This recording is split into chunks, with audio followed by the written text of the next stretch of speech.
एक पति और बच्चों के साथ में दो बीवियों की कहानी कैसी होती है या फिर उनकी ज़िंदगी कैसी होती है, आज हम उस पर बात करेंगे। चौंकिए मत, हम दो बीवियों वाले ब्लॉगर की बात नहीं कर रहे हैं, हम बात कर रहे हैं सरहद के उस पार एक दूसरी कहानी की। आज की चर्चा में आपका स्वागत है।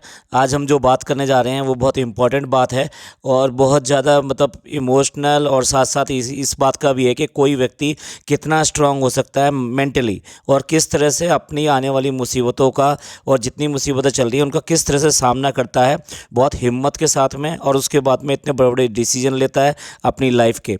तो हम बात कर रहे हैं सरहद के पार एक ब्लॉगर की, जो बहुत ही मशहूर ब्लॉगर हैं, जो अक्सर जिनकी तुलना डब्बा से की जाती है। इन ब्लॉगर का नाम है सितारा यासीन। ये बहुत ही मशहूर ब्लॉगर हैं पाकिस्तान की, और ये काफ़ी ज़्यादा फेमस है पाकिस्तान में। जिस तरह से इंडिया में जो डब्बा फेमस है उसी कैटेगरी में ये भी आती हैं। लेकिन ये जो है सितारा यासीन, ये जो फेमस हुई थी ये बेसिकली हुई थी अपने हस्बैंड की सेकंड मैरिज की वजह से, बहुत ज़्यादा फेमस हुई थी।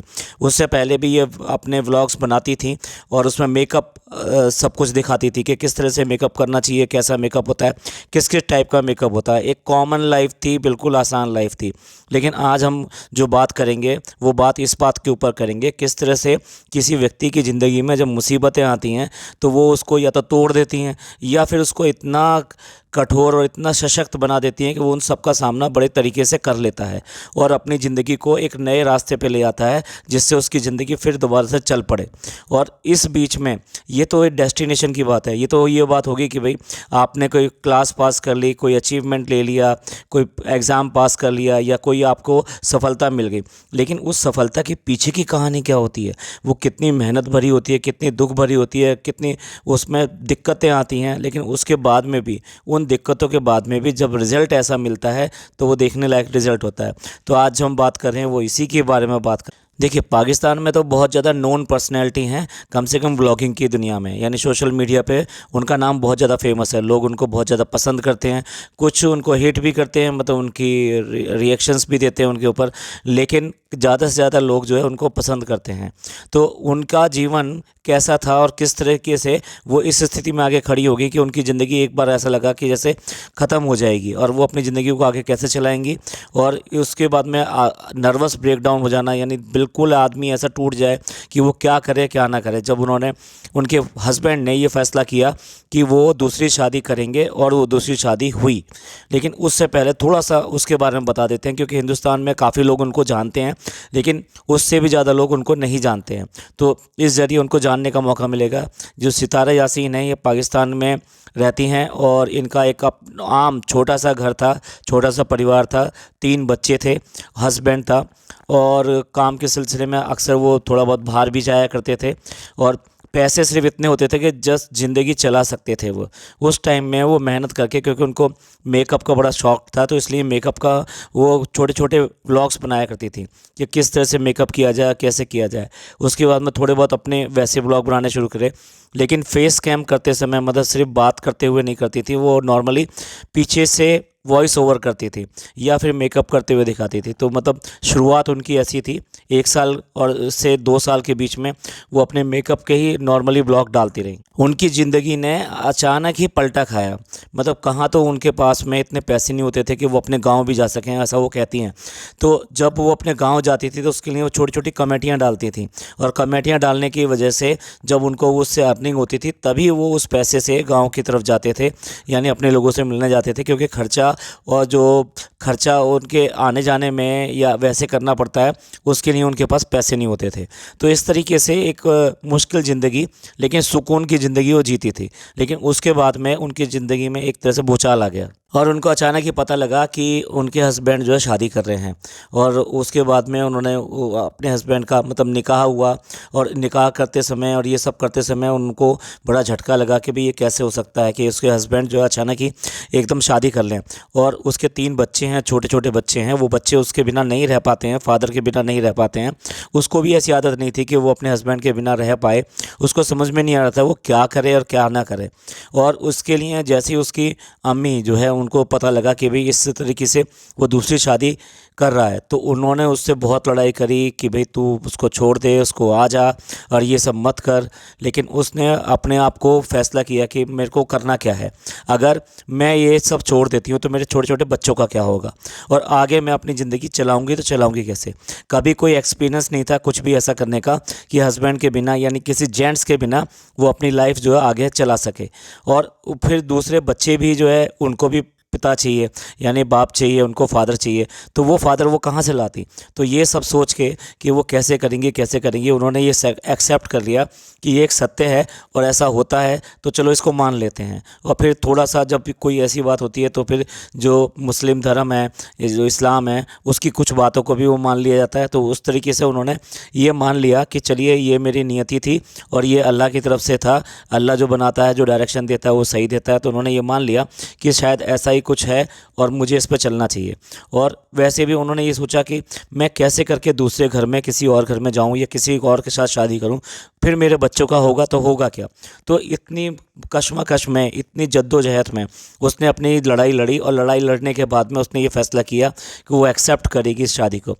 और इसको एक्सेप्ट करने के लिए सबसे पहले उसने सबको बोला कि नहीं ठीक है, वो उसको इस शादी से कोई प्रॉब्लम नहीं है और वो इस शादी में उनका सहयोग करेगी और उनके साथ में इस सब को करने में वो उनकी मदद करेगी। और फिर उसने सारी तैयारियों में अपना हाथ बटाया और उसके बाद में उसने वो शादी करी। उसकी अम्मी और उन सब लोगों ने उसका साथ छोड़ दिया।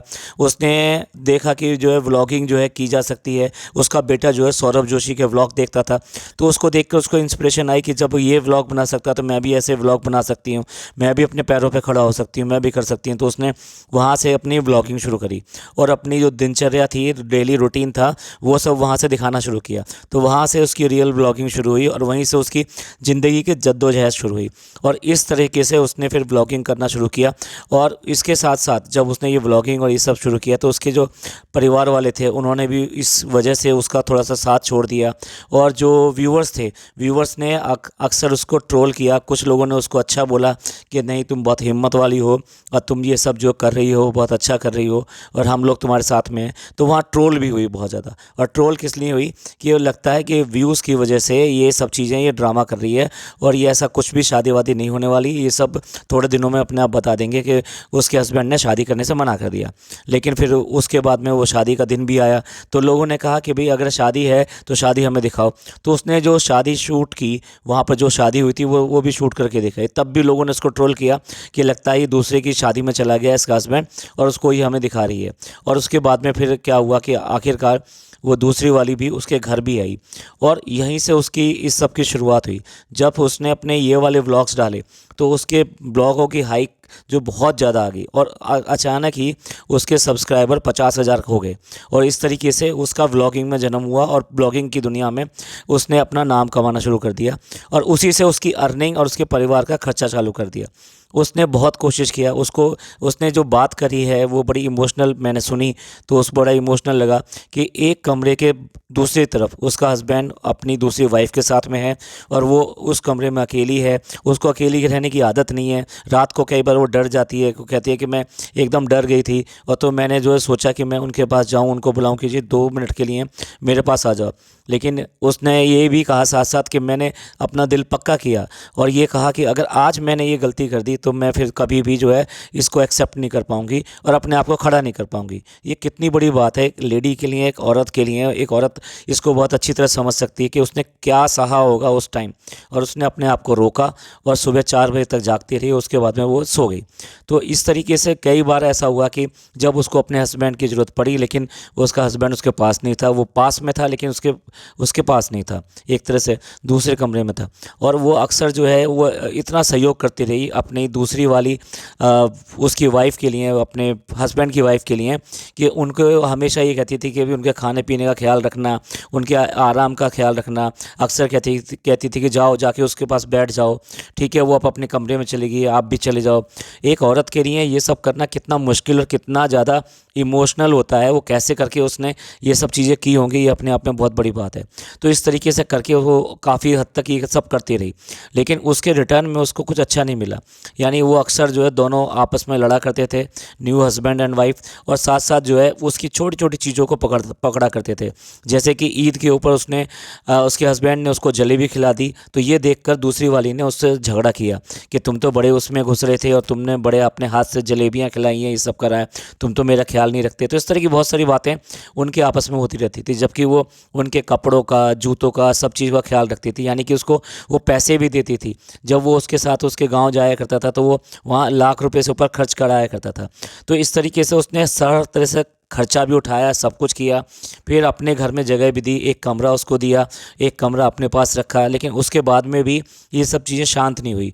वो ये कहती है कि मेरे को ऐसा दिल करता था कि मैं इस दुनिया से कहीं छोड़ के कहीं दूसरी जगह चली जाऊँ, मैं किसी दूसरे देश में चली जाऊँ अपने बच्चों को लेके। वो इसके लिए वो दुबई भी कुछ दिन के लिए गई, लेकिन उसके बाद में फिर वो वापस आ गई। तो कुल मिला के ये कि किस तरह का वो वक्त रहा होगा, किस तरह से उसने अपने आप को संभाला होगा और अपने बच्चों को संभाला होगा, क्योंकि बच्चों को सब चीज़ें नहीं बताई जाती है। वो ये कहती है कि मैं बच्चों के सामने ये आने भी नहीं देना चाहती थी कि किस तरह से लड़ाई झगड़े होते हैं या क्या होते हैं, लेकिन उनके ये सब चीज़ें ख़त्म नहीं हुई।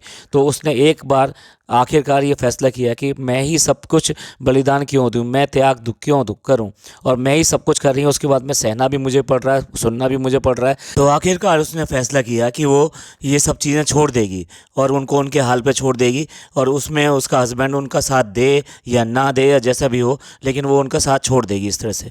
और उसके बाद से उसने अपने पैरों पर खड़ा होना शुरू कर दिया। आज की डेट में उसके पास में गाड़ी है, अच्छा मकान है, सब कुछ है, हस्बैंड है, बच्चे अच्छे हैं। उसकी जो सबसे छोटी बेटी है वो तो खूबसूरत नाम है उसका, और साथ साथ इतनी खूबसूरत वो बच्ची भी है, और इतनी खूबसूरत वो बच्ची वो बातें भी करती है। मैंने उसका 42 मिनट का ये एक व्लॉग देखा जिसमें उसने अपनी पूरी कहानी सुनाई। उस कहानी को सुनने के बाद मैं लगा कि कोई औरत किस तरह से इतनी स्ट्रांग हो सकती है, वो भी इतनी छोटी उम्र में। यानी परिस्थितियाँ किसी को कितना स्ट्रांग बना सकती है। कुछ लोग टूट जाते हैं, लेकिन उसने टूटना स्वीकार नहीं किया, उसने अपने आप को स्ट्रांग किया और अपने बच्चों के लिए खड़ी हुई। और ये देखा जाए तो ये वाला एक्ट जो है, मुझे नहीं पता उसकी क्या क्या चीज़ें और अच्छी हैं, क्या क्या चीज़ें उसकी बुरी हैं, लेकिन इस तरीके से अपने आप को स्टैंड करना और अपने बच्चों के लिए खड़े होना, ये अपने आप में काबिल तारीफ़ है। ये जितनी भी लेडीज़ हैं और जितनी भी औरतें हैं जो अपने आप को थोड़ा डिप्रेस महसूस करती हैं या अपने आप को कमज़ोर समझती हैं, उनके लिए एक अच्छा उदाहरण है और उनके लिए एक मोटिवेशनल चीज़ है कि भाई वो देख सकती है कि किस तरीके से किया। अगर किसी को ये व्लॉग देखना है तो 42 मिनट्स का एक व्लॉग है उसका, जिसमें उसने अपनी पूरी कहानी सुनाई है।